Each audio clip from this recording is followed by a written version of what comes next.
feeling ko na, ano na, nung naging friends kami, mas tinreasure ko siya. At saka yung ano, yung pinakitaan ka ng maganda kahit wala ka pa.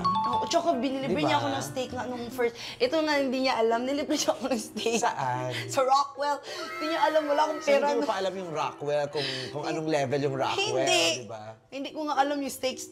Akala ko pa magkanya-kanya kaming bayad. So, wala talagang as in 4K lang ang laman ng ano ko noon. Ng wallet mo. Tapos kinakabahan ka. Kasi last money ko rin, ibayad ko pa yun sa bills, ibayad ko pa yun sa...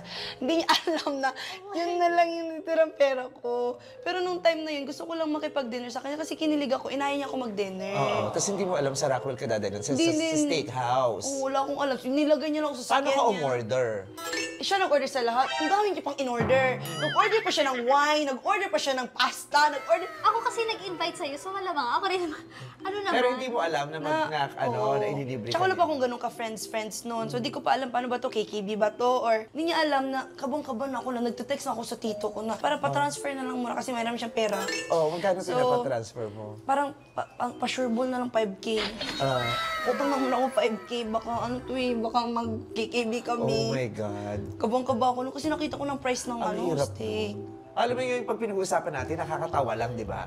Pero pag nandun ka sa sitwasyon na yun, ang hirap nun, parang hindi mo mauubos yung kinakain mo kasi nasa-stress ka eh, di ba? Hindi mo ma-appreciate yung food kasi nasa-stress ka kung paano ka magbabayad. At saka yung feeling na mapapahiya. Oo. Tsaka first time kami mag-ano, hindi mo pa ako ganun kakilala. So, tas kakasimula ko lang sa industry. So, paano ba to? Paano ko ba ipapakita? Pakita ko ba sa kanya? Kaya ko din naman magbayad. Pero mangungutang muna.